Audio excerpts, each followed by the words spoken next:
Hey guys, this is As Above, So Below podcast. I'm Juliana Luna. How are you guys? I'm okay. Thank you for asking. I've had a long day. I'm not gonna lie. I've had a really long day. I'm very tired right now, but I want to push this podcast out because I just want to take this moment to apologize to all my listeners. Last Saturday, I did not drop. I make announcements pretty frequently on my Instagram, which is in the description at JujuXLuna, that I'm about to get ready to post us on Saturdays. I usually do that on Friday and then the day of. And last week I didn't upload it. That specific day, that Saturday actually, I had recorded and I was not satisfied with what I had. And this podcast is very serious to me and I want to put out my best work. I know with the whole unediting, unfiltered thing, that's kind of the point, Juliana. Like, it doesn't have to be your best work. And I know that I would get, any type of support, even if it wasn't my best work, in my opinion, because I have a lot of supporters and I appreciate all you guys. Like, people come up to me and say, hey, I listen to your podcast. I really appreciate those words because I get little butterflies. Like, you have no idea how happy that makes me because it does take a lot of energy and time to, put out these podcasts. So, thank you guys for not tripping. I think only it was only two people that had said something about it that were kind of on my head, which I appreciate that. We're on my head about, not dropping. But yeah, like I was saying, that day actually, it was just a lot going on. Like I said, I had recorded and I just wasn't satisfied with the final product, so I just didn't post. But this Saturday, I got something for y'all. I got something for you guys. We're gonna go ahead and hop into our breath work. I'm just gonna ask you to get to a comfortable spot. You can be sitting down, standing up, laying down. We're just gonna do some breath work, and I'm gonna ask you to close your eyes. We're gonna take a deep breath in. 1, 2, 3. Pause. And then out. 5, 6, 7. Now you can open your eyes and let's hop into this topic. So, as you can see by the title, The Beauty in Isolation, I just want to break down that title for you because I forgot what the word is called, but when you use two words in a sentence that mean that have opposite meanings. I forgot what it was called, and my English teacher would be very disappointed in me for forgetting that word. But the beauty in isolation. With, like I said, I'm about to break it down. That means to, find the positive aspect of isolation. Like, what is the positive aspect of being by yourself? You know what I mean? With this whole COVID thing, that word has came up. Isolation, social distancing, all that kind of stuff. So it kind of has a negative, meaning to it. But to be honest, isolation is not a bad thing, especially if you have the right perspective when, isolating, when being in isolation. It's just the perspective of it, because it can definitely be turned into something that's not positive, that's very negative and detrimental to your health, mentally, physically, whatever. But we're talking about the beauty in isolation, not the ugly. So, but yeah, isolation, I feel like, to me, the beauty in it is, it allows you to feel. And what I mean by that is, when you're alone, whether that's a week, a few days, shoot, even a day, you really start to actually feel like your emotions. And when I say isolation, I mean not surrounded by people, whatever, in your room all day, not on your phone, whatever that means to you. But just being alone. Just being alone. And I think that it's a very important thing that a lot of people should practice and spend more time, doing that, because isolation allows you to feel in a way of you're understanding your emotions, and maybe while you're isolated you're thinking in your head oh dang, that happened the other day. How do I feel about that? You know what I mean? Because when we live a busy lifestyle, I am graduating high school. Like, this is my senior year. It's the end of the year. I graduate in about 2 weeks. There's a lot of things going on. To all the people that graduated high school already listening to this podcast, you know that, that last senior week or that last senior month, there's events, there's deadlines going on back to back to back. So it's like I have a really busy schedule right now. I don't have time to really, sit down and feel, I guess. You know what I mean? I don't have time to sit down and ask myself, like, hey, Juliana, like, are you okay? Like, how do you feel? But when you do find that time, whenever that is, or when I do find that time, whenever that is, I really start to analyze, like, stuff that happened, like, a week ago. Like, oh, shoot, that happened. How do I feel about that? I've been so busy that I just kind of pushed it off, that I didn't get to really understand my emotions and feel, what the fuck was going on. So I feel like that's one of the positive aspects of isolation. Like, you really get to feel what you're feeling, and you get to understand, like, things that probably happened like a few days ago into a new perspective of, like, whoa, hold on, that was not okay. What happened? Now that I'm alone and I'm starting to, think about it, and not in an overthinking way, but, in a, like, wait, remembering something. Let me say that. You remember something that happened, and it's just a cycle. And I don't know. I just find it beautiful. The beauty in isolation. But yeah. I think isolation, like I said, becomes negative when it starts to involve your health. You know what I mean? When we had this whole COVID, social distancing, isolation, people really weren't coming out their house like 2 years ago. We were doing online schooling, nobody had a job for them. We were just in our house. It started to become physically and mentally detrimental because people were in their house. I mean, if you were one of those people that had the hustler mindset and took advantage of COVID, kudos to you. I was one of those people. Not gonna lie, because during COVID is when, like, my TikTok blew up. I was making videos back to back of me being goofy, dancing with my cousins and stuff like that, and my TikTok blew up. But if you were on the consumer side of that, which is not a bad thing, if you were on the consumer side of that, you probably fell into one or two categories. One of the categories being, probably depression, or just a sense of, not knowing yourself, or a sense of just feeling, lonely.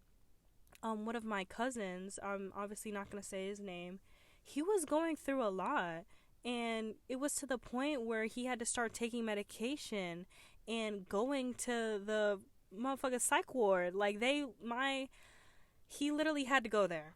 The reason why I was scrambling my words, because I'm really trying not to, like, put out too information, because this is really personal to me, but he had to go to the psych ward, and he had to start taking medicine and stuff, because he was literally about to, I don't know how to say this in nice words, but off himself, basically.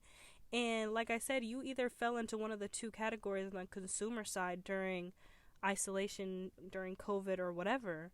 And unfortunately, that can be one of the detrimentals of COVID, of isolation. You know what I mean? Falling into that category of, loneliness. But it's all about perspective. You can't look at it like loneliness. You got to look at it as a, like, feeling yourself, getting to know yourself. And there's ways of doing that in isolation. Like, you do not have to be in your room every single day and that be considered isolation. Isolation can mean many things. Isolation can mean just doing things by yourself, being with your own energy and really feeling your own energy, getting to know yourself. Because you can't get to know yourself when you're with someone else. You need to do oh my god. Hold on, something just hit me like a brick. Let me say this. You cannot hop into a committed relationship if you do not know yourself. Period. Because that's how people cheat. That's how people lie. That's how people be disloyal, whatever. If you do not know yourself, trust me, I know. You need to isolate yourself to know yourself and to understand yourself. I'm telling you this right now. Isolate yourself. It is healthy. It is a form of self-care. Let me tell you this too. Self-care day is every day. Point blank, period. Self-care can mean treating yourself. Self-care can mean adding an extra product into your skincare routine. Self-care can mean just eating healthy for the day. Self-care can mean anything, but self-care day should be every day. It should not be the Monday out the week, the Tuesday out the week, that one day out the month where you just blow half a check on yourself. And I'm not saying blow half a check on yourself every single day because, save your money. But you should be catering to yourself and considering your own feelings and keeping up with your hygiene every day. You know what I mean? Like, that should not be a specific day out of the week, month, year where you take to just cater to yourself. No. That should be an everyday thing in the form of whatever. Examples of isolation that don't have to do with, just sitting in your room all day, doing whatever, can be shopping. I love shopping by myself. When I used to live in Ohio, actually, and I didn't really have any friends because when I moved to Ohio, the only people I knew was my dad, my stepmom, and my two brothers. That was it. When I started going to the school, I had only made like one true friend, and I'm still friends with her now. And that was it. I went shopping by myself. I would take myself out to eat. I would, get my little eyebrows done and my nails done by myself. And I loved it. I was flourishing. And that's an example of isolation. Like, you don't have to be cooped up. Another example is eating out, which I just said what I would do. That's great too. You know what I mean? Like, just sitting at the table by yourself. You might look lonely, but trust me, like, it feels good knowing, like, okay, you got your own bill. You're by yourself. There's not someone across from you judging you because you're, fucking up that burger and eating them french fries like you ain't had food in 3 days. You know what I mean? And it feels good. It feels good to be by yourself, and it feels good to know that, you know what I mean? Like, oh, you're just getting stuff done. That's a form of healthy isolation, and that's the beauty in isolation. Feeling good when you're alone. That's the beauty in isolation. And when you feel good being alone, man, you're already on top. You're ahead of like 99% of people your age, people, just in whatever. You know what I mean? When you feel comfortable when you're alone, I swear you're unstoppable. Because at that point, you know yourself. Someone's disrespecting you, you check that shit. You don't just let it happen. Because when you're not with yourself and you're always, distracted, or you're always just not catering to yourself mentally and physically, you seriously can let so many people disrespect you, and not disrespect you in the form of like calling you out your name, but like, for example, wasting your time, or just whatever disrespect means to you. Your what is it called? Standards. Your standards can be lower when you don't know yourself, because when you don't know yourself, you can have low standards and let people walk all over you. First of all, you're the prize. Point blank, period. This is your world. Anybody that you see is just living in it, to be honest. Like, you listening to this, I'm just living in your life. I'm not you. You know what I mean? You are the prize of your own life. So how are you going to let someone else dictate your emotions, your feelings, what you're going through? That's not how that's supposed to work. Shift your mindset, put on your big girl, big boy panties, and take control of your emotions. Sit with yourself and ask yourself, does this really matter? Why am I getting so angry over this person or this thing that I cannot control? That's another thing too. When you're alone, you start to understand, like, things that you can't control should not bother you. Sure, yeah, you can feel your emotion. Oh, I ran out of time. I wasn't able to do this. I regret it. Blah, blah. I should have been earlier. Boom. Have your little 5-10 minutes. Shoot, even an hour. Let out your tears and then forget about it. Forget about it. Because if you can't control, you don't have a time machine. If you cannot control it, leave it alone. Give your energy to things you can control. Your emotions. You can control your emotions. Focus on that. Focus on controlling your emotions. How about that? How about that? Focus on controlling them emotions, not the things you can't control, girl. And that's just that. Point blank, period. Where was I? I was talking about, the positiveness of isolation and the beauty, feeling comfortable being alone. Self-care day is every day. Stamp that. That should be a tattoo. Well, no, I don't know. I want to get a tattoo. I want to get a sleeve. Listeners, I don't know if you guys got any tattoos, but I have 2 tattoos. And the first one I got, I was 16, and I'm so surprised my mom let me get it. But then I'm not at the same time, because it's not like I'm a bad kid. You know what I mean? Like, I'm not out here, just getting dumb shit tatted. So, I mean, she was pretty lenient with me, like, with it, and she was obviously there.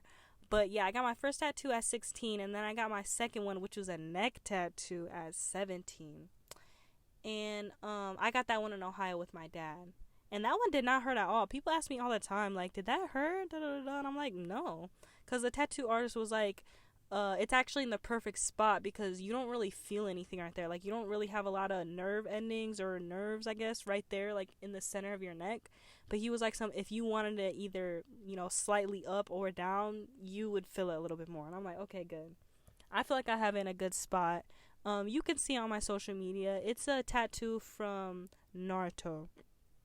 To my listeners who watch anime, Gaara is the character that had it, and basically it means something else within the show. You'd have to watch it to really understand, but to me, and the way the tattoo resonates with me, it means to love yourself. And I just want all my listeners to understand that when you love yourself, you are so set in life, because loving yourself comes with many branches and umbrellas. And that's the key to success. Just loving yourself and being confident. And if it's hard for you to love yourself, fake it till you make it. Fake it till you make it, because then guess what? You're going to start to believe in your own lies. And I'm telling you, when you start lying to yourself enough, it's going to become true. Literally. Start lying to yourself. Look in the mirror. Even if you know you don't look good, still wake up and look in that mirror. Pull out your phone, put it on selfie mode. I look good. Hold on. I look good. Hold on. You know what I mean? Like, start just lying to yourself, even if it's not true. You just got done eating a fat ass burger. Ooh, I'm skinny. 5 minutes later, I'm skinny. Still bloated. You know what I mean? I mean, that's a little extreme. Hold on. That's a little extreme. But start lying to yourself, at school. Because I'm not a class clown. I'm not, because I don't like attention for real. But I guess I'm pretty goofy. And I just be lying. Like, if you know me, like, at school personally, Or just, like, my friends. Like, I fucking lie all the time. But, like, on some funny shit. But, like that one saying, like, I might tell you a joke, but I never tell you a lie. Well, no, because I be lying. So I can't even say that. But, like, an example is, like, I don't know, the teacher would just do some dumb shit, like, ask me, like, when the teachers do attendance, she'll be like, is da-da-da here? And I'll be like, yeah, they're walking through the door. She'll turn over and everything, and everybody's just looking at me like, why would you do that? Like, there was no reason. I'm the only one laughing. But because I like entertaining myself, I'm really good at entertaining myself. I was just talking to someone about this the other day. That's one characteristic that I'm so thankful I have, is entertaining myself. I am so motherfucking good at entertaining myself because I like, telling jokes. I like being goofy. If the room is quiet, I'm going to make some noise, period. And I'm not saying that I feel like everyone should have that mindset, but with that mindset comes a lot of, like, positivity in terms of, like, just how your day is going. Like, if you want like a brightened up day, if you want to have a good day, make your day good. Oh, I just stuttered. Make your day good. You know what I mean? Do something that'll make your day good. Make yourself laugh. Put yourself in the position to have a good day. You know what I mean? You know what I mean. I ain't even gotta ask. Because I just explained that perfectly. But yeah, back to goofy shit. I always do goofy shit at school. There was this one time, oh my god, I'm about to start cracking up while I tell this story. But, okay, so I had asked for a pass to go to the bathroom, right? This teacher is so nice. Miss Hawk, I'm so sorry if you're listening to this. Probably not. I don't know why I said that. But to anybody who's in that class with me and they know this story that I'm about to tell, Oh my god, it was so funny. So, right, I asked for a pass to go to the bathroom. Boom, she gives me my pass. She's such a nice teacher. She gives me my pass. I go to the bathroom. I look through. I'm coming back, and I look through the little window of the door. I'm like, everybody's in here so quiet. So I grab the handle and I start shaking it, like, all violently and stuff. Like it sounds like I'm trying to break it or something. I'm looking through the window and I see her in her desk. She jumps up. I'm like, oh my god. I done gave this lady a heart attack. She's not old or anything, but oh my god, her reaction, you had to be there. And then when I walked in, I'm cracking up because I just got a good laugh out of that. I just scared the shit out of her, and it was really funny. It was really funny. So I'm walking in the classroom, cracking up. I look over, everyone's looking at me crazy, like, bitch, why the fuck would you do that? You know what I mean? Like, why would you do that? They're looking at me crazy, but they're laughing too, you know what I mean? Because it was funny. I mean, people from across the classroom, they probably didn't hear, but next to the door, like, oh my god, there was a few girls that told me, like, they were genuinely scared, like, they thought their worst fear, if you know what I'm talking about, came to life, and I'm like, ooh, I'm sorry, I didn't mean to scare you that bad, I was just trying to laugh, you know what I mean? But yeah. Let me switch back to what we were talking about in the first place, the beauty of isolation. I just wanted to conclude it with, isolation does not have to be a bad thing. When you're comfortable being alone, you are on top and you are ahead of the game. Take steps to start and becoming comfortable alone. Whether that's, going out alone, just sitting down and consuming everything around you, listening. You don't always have to talk. And I know that sounds really vague, but it's true. Like, you do not always have to talk. How about you just take one day to just observe? You might start noticing something. You might notice something about your friend that, you wouldn't have noticed like a week ago. Like, oh, wait. Now that I'm reading their body language and not just yapping my jaws around them, they actually look kind of like sad. And then you could take that opportunity to ask them, how you're doing. Because I feel like, it's a natural human instinct to want to always talk about yourself or want to be the center of attention, which is completely fine. But when you get so consumed in that, like, I don't want to say mindset, but just so consumed into always talking about yourself, not checking up on others, there can be someone right next to you, like, on the verge of, detrimental mental health. So it's like, just listen and observe. Like I was saying, whether that's spending time alone, just observing and not talking as much, picking up a comfortable hobby, doing what you love alone. There's a lot of things you can do to just isolate yourself and, feel more comfortable alone. Because like I said, when you do that and you use that self-care day mindset as an everyday thing, unstoppable. Self-confidence and self-love is the key to success. You can't be insecure and, be the successful person because everything is just always going to bother you. And I'll use that for another podcast, insecurity and how to deal with it. But the key to life is confidence. And you can't have confidence without self-love. So, yeah. Like I said, the beauty in isolation is just being alone and being comfortable being alone. I just wanted to wrap it up with that. And just sit with that and, I don't know, maybe write it down. Or just repeat it to yourself. Something. Thank you guys for listening. I know I was talking about a whole lot of, but if you want to, you don't got to, make sure to leave me a 5-star rating. In the description will be all my social medias where you can keep up with me. My TikTok is in there. I'm not that active on Twitter, but that's in my my bio of Spotify or whatever you're listening to this on. And then my Instagram is also in the description. Whatever time of day it is you're listening to this, have a great night, have a great day, have a great morning. Goodbye.